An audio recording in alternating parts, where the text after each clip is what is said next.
welcome to Razz Reviews. Today I'll be reviewing Stranger Things. Stranger Things is an 8-episode Netflix original series. When 12-year-old Will Byers mysteriously disappears, his friends and family are desperately searching for him. And in their search they come across supernatural elements, a government cover-up, and a little girl with amazing superpowers. So it's part children adventure, part mystery, part horror, and it's a really fun ride for anybody who likes that kind of stuff. If Steven Spielberg's E.T. was written by Stephen King, you'd get Stranger Things. The show is set in 1983 and it is ripe with nostalgia from that era, especially the horror and adventure type films like Poltergeist, like The Twilight Zone, like Carrie, and it knows that. A lot of times you see the pop culture references in the background, like a Jaws poster or The Clash playing. I thought it was really cool. I didn't watch any promotional material or any trailers for the show, so I went in with fresh eyes, and I must say it is so unique and it's so lovely. Even though it pays homage to an era that is now long gone, it still is unique on its own and stands on its own and has an amazing story, amazing characters, and I really enjoyed it to the max. Now it's time for the top 3 things I liked about Stranger Things. Number 3, the characters. The characters are the backbone of any series because that's who you're following, that's whose story you are telling. So if the characters are not well established or if they're not interesting enough, then you lose interest in the series and all the plot advances that happen in it. And the characters of the show are amazing, and what's amazing about it, other than they're very well established, you understand who they are and you understand their motivations and their reasonings. The cool thing is that every single character had a full defined arc throughout the show.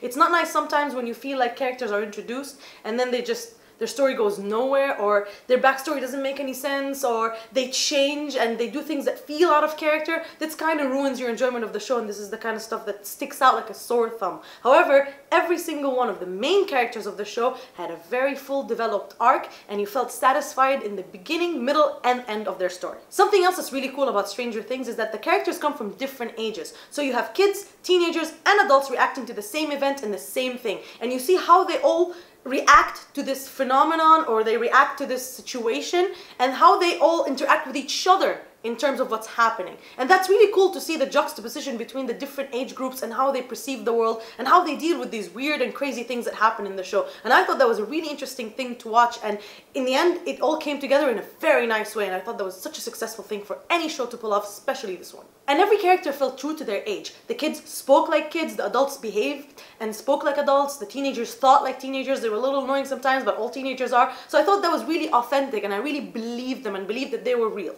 The number 2 thing I liked about the show was the performances. You can't have good characters if you don't have actors pulling them off or portraying them properly. And the actors truly did, especially the kids. You have phenomenal child performances in this show. The kids were so endearing and so interesting to watch, and you really believed them. You believed their relationships, the chemistry between them, and they were all different. Each and every one was an individual with his own opinions and his own characteristics and his own reactions, and they did different things and sometimes they clashed, and I thought that was really interesting. They weren't grouped into this category of, the kids do this. No, every one of them was a person, every one of them had a personality, and the actors really brought that out and made them real and relatable, and I thought that was amazing.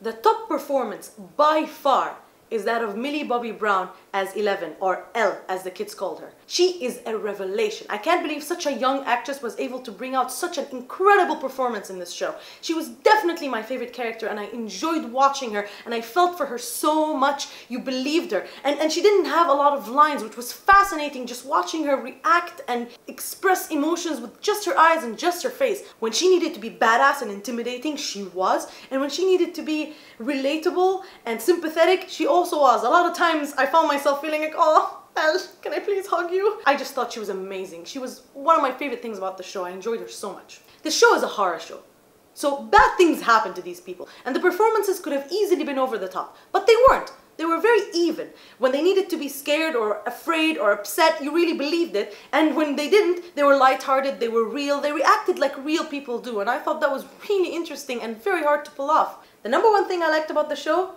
was the mood.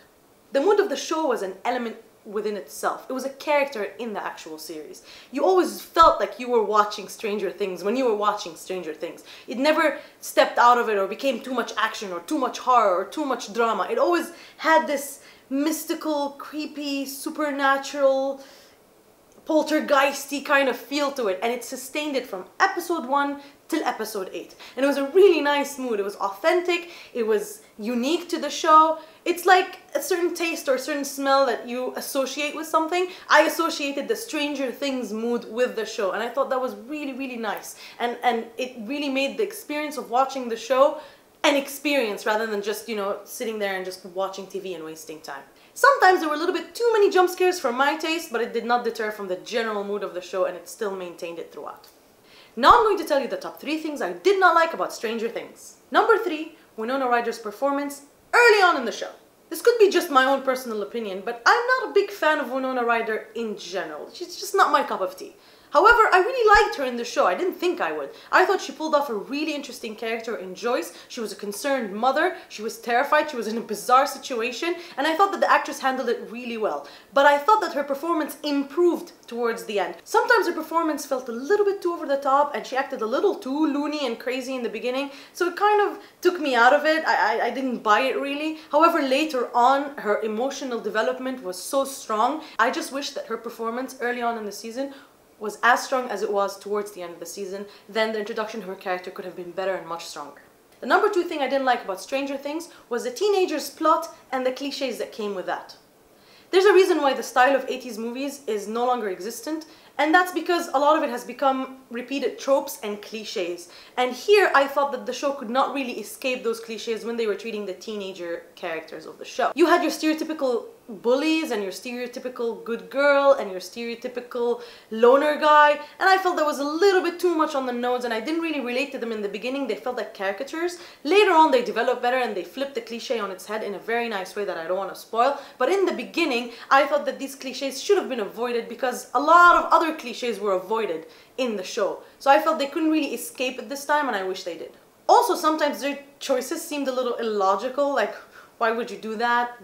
Do that instead. I don't like it when these things happen. They take me out of the mood and they take me out of the story. But it didn't happen so much that it deterred from my overall enjoyment, but sometimes it happened and I didn't really like it.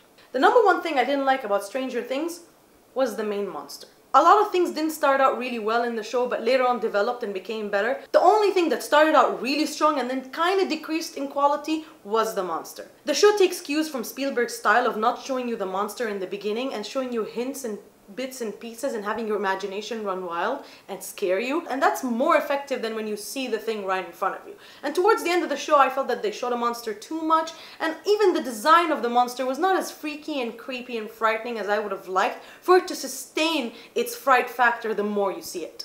This could be, of course, my own personal opinion, and other people might find it absolutely frightening, but it just didn't work for me as much as I would have liked it, and because it just got worse towards the end is why it was the number 1 thing I didn't like. All in all, if you're a fan of things like The Twilight Zone, Goosebumps, Stephen King novels, E.T., Steven Spielberg, 80s nostalgia, this show is a definite watch. You should definitely check it out. It's creepy, it's cool, it's fun, it has a great story, great characters, great performances, and even the ending was super satisfying. It wrapped up all the stories in a very neat way, but also left some threads open for another season. I really hope there's a second season. So for that reason, I give this show an 8.5. So, are you gonna check out Stranger Things? Did you already see it? Were you scared? Did you like it? Let me know in the comments below. And please don't forget to like, share, and subscribe. And as always, feel free to ask me for anything you'd like me to review.